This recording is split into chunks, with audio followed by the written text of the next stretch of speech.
오늘은 하이델베르크 신조 117문에 대한 이야기입니다. 지난번에는 116문, 왜 그리스도인들은 기도해야 합니까? 라고는 후속 질문이에요.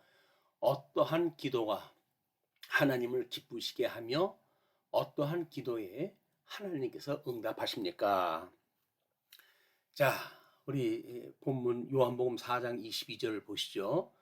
너희는 알지 못하는 것을 예배하고 우리는 아는 것을 예배하노니 이는 구원이 유대인에게서 남이라. 아버지께 참되게 예배하는 자들은 영과 진리로 예배할 때가 오나니 곧 이때라. 아버지께서는 자기에게 이렇게 예배하는 자들을 찾으시느니라. 하나님은 영이시니 예배하는 자가 영과 진리로 예배할지라. 아주 중요한 오늘 그 내용이기도 합니다. 자, 첫째, 말씀을 통해서 우리에게 계시되신 오직 유일하신 참된 하나님께 우리의 마음으로부터 우리에게 기도하도록 가르치신 모든 것을 위해서 기도해야 합니다. 둘째, 거룩하신 하나님 앞에 우리가 엎드리기 위해서 우리의 필요와 비참함을 철저하게 인식해야 합니다. 그래서 여기서 이제 필요라고 한다면 그 필요가 과연 해 아래에 무엇을 먹을까 마실까라고 하는 필요인가, 아니면 우리 영혼의 구원에 대한 이런 것이 필요인가에 대한 이야기고, 비참함을 철저히 인식해야 합니다 라고 이야기했을 때, 하이델베르크 신조 우리가 들어가면서 우리들은 이 비참함에 대한 것을 공부한 바가 있습니다. 성도들이 하나님을 떠나서 죄 아래 종이 되어서 살아가는 그 인생 자체는 이 저주 아래 살기 때문에 비참함의 극치로 살고 있는 거예요, 이게. 근데 그 안에서 배부르고 마실 것이 있고 입을 것이 있으면 족한 줄 알게 되어지는 이런 그 상태가 바로 비참함의 상태입니다. 그러나 우리는 그것이 아니라고 하는 것을 인식해야 합니다. 셋째, 우리는 다음과 같이 변치 않는 기초 위에 서야 합니다. 그 다음을 이렇게 이야기를 합니다. 우리가 비록 받을 자격이 없으나 우리 구주 그리스도로 말미암아 하나님께서는 우리의 기도를 분명히 들으십니다. 우리를 구원을 하셔서 하나님의 아들로 삼아 주셨기 때문에 우리들의 기도는 들어주신다는 거지요. 그래서 하나님께서 그의 말씀에 그렇게 우리에게 약속하셨습니다. 그래서 우리가 요한일서 5장 14절 이후에 그를 향하여 우리가 가진 바 담대함이 이것이니 그의 뜻대로 무엇을 구하면 들으심이라. 우리가 무엇이든지 구하는 바를 들으시는 줄을 안즉 우리가 그에게 구한 그것을 얻은 줄을 또한 아느니라. 누구든지 형제가 사망에 이르지 아니하는 죄에 범하는 것을 보거든 구하라. 그리하면 사망에 이르지 아니하는 범죄자들을 위하여 그에게 생명을 주시리라. 사망에 이르는 죄가 있으니 이에 관하여 나는 구하라 하지 않노라. 그래서 이렇게 사망에 이르는 죄라고 한다면 그건 마땅히 이제 하나님 앞에 징벌을 받아야 되기 때문에 나는 그걸 굳이 구하라고 하지 않겠다. 그런 그 이야기예요. 자, 그러면 이제 어떻게 기도해야 되는 것을 적어도 우리는 하나님의 예정으로부터 이걸 확인하다 해야 됩니다. 왜냐하면 하나님의 그 예정하신 것을 작정하신 대로 그거를 창조하시고 창조하신 것을 이루시는 것이 하나님의 뜻이기 때문에 그러는 거예요. 그래서 하나님의 이 창세전의 뜻, 그걸 우리가 내재라고 이렇게 이야기를 합니다. 이걸 하나님께서 지으셨을 때 창조되어진 세계, 또 섭리되어지는 세계를 하나님의 뜻이 외향되었다 이렇게 이야기를 하는 거예요.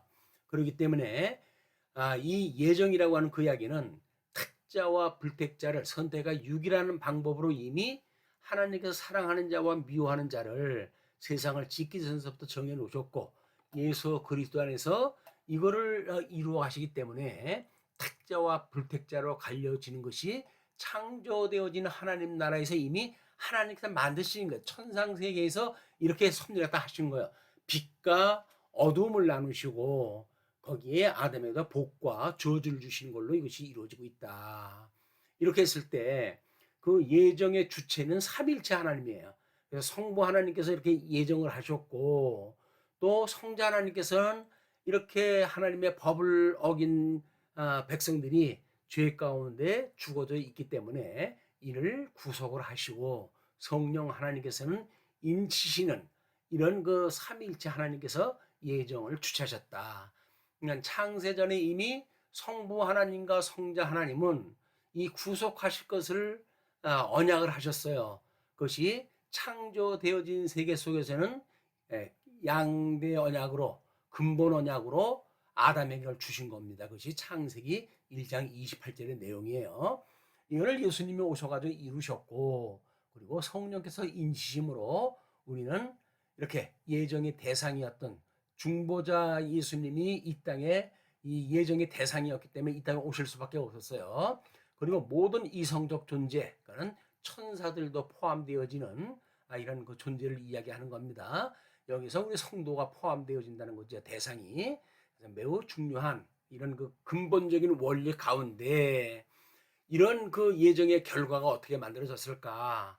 우리는 하나님의 영광 선포라고 해가지고 절대 주권에만 방점을 찍어놓고 생각을 하는데 하나님께서 그 영광을 선포하신 이유는 모든 피조물로 하여금 하나님의 크신 영광을 찬양하게 하신 거예요, 이게.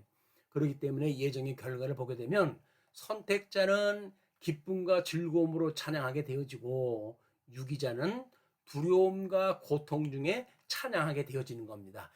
마지막 날도 우리가 심판대 앞에 쓸 때 이런 영원한 생명으로 부활과 영원한 사망으로의 부활이 있기 때문에 우리는 우리 주님 오시기 전날까지 끊임없이 하나님의 섭리를 깨달아가는 일에 정진하다 해야 되는 것이고 마땅히 구원받은 성도들도 이런 그 일이 너무나 우리 성령 하나님께 인쳐주시는 일로 이루어지기 때문에 이걸 가지고 우리가 이런 그 나라와 권능과 영광이 영원히 아버지의 것입니다 라고 할 수 있도록 우리가 배우고 익히는 이런 성도의 삶이 필요한 겁니다.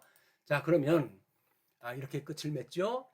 하늘에 계신 우리 아버지여, 이름이 거룩히 여김을 받으시오며 나라가 임하시오며 뜻이 하늘에서 이루어진 것 같이 땅에서도 이루어지이다. 오늘 우리에게 일용할 양식을 주시옵고 우리가 우리에게 죄 지은 자를 사하여 준 것 같이 우리 죄를 사하여 주시옵고 우리를 시험에 들게 하지 마시옵고 다만 악에서 구하시옵소서. 나라와 권세와 영광이 아버지께 영원히 있사옵나이다. 아멘. 이것이 우리 주님이 가르쳐 주신 기도였어요. 그래서 우리가 인재론, 구원론, 기독론, 구원론의 이 교리적 주제가 여기서 언급된다고 그랬죠. 그래서 성도가 구원을 받을 적에는 이 구원의 은혜의 외적 방편인 세 가지가 있는데 말씀과 성례와 기도이다. 그리고 구원받은 성도들이 주님의 몸된 교회 생활을 통해 가지고 우리가 주님 오시는 그날까지 성화의 과정을 겪게 되어지는데 여기서 우리를 시험에 들게 하지 마시옵고 다만 악에서 구하시옵소서. 이거 우리가 기도하는 거 아니에요. 이것이 교회의 3대 표지로 해서 말씀과 성례와 권징이라고 하는 이것이 온전히 선포되어지는 교회야말로 참된 교회다. 현재의 교회상은 이 세 가지 3대 표지가 제대로 되어져 있지 아니하는 것으로 보아서 온전한 교회 또는 이렇게 승리에 다다르는 이런 교회가 없이 전부 타락되어져 있는 교회가 상당히 많은 걸 우리가 볼 수가 있는 겁니다. 그리고 인생의 본분을 끊임없이 기독교 세계관을 통해 가지고 배우고 익힘으로 해가지고 종말론에서 이야기하듯 나라와 권세와 영광이 아버지께 영원히 있사옵나이다. 아멘. 찬양을 하다 돌리는 일이 바로 주님이 가르쳐준 이 기도의 전체 내용이에요. 그렇기 때문에 이거는 예정으로부터 백보자 심판에 이르기까지 모든 신학적 주제들이 취급되어져 있는 거기 때문에 섣불리 그러는 것이 아니라 진중하게 생각하면서 기도하는 이런 기회가 됐으면 좋겠습니다. 그래서 구약 성경에 남은 자만 바벨론 포로에서 돌아오듯 신약 성경에서 이기는 자만이 하나님의 주시는 복에 참여할 수가 있기 때문에 끊임없이 우리 단장한 신부처럼 우리 주님을 바라보면서 온전케 하시는 예수를 바라보는 이런 신앙생활이 되어졌으면 좋겠습니다. 자, 그럼 기도로 마치겠습니다. 주 예수 그리스도의 은혜와 하나님의 사랑과 성령의 교통하심이 이 말씀을 들은 모든 무리들과 함께 있을지어다. 아멘. 예,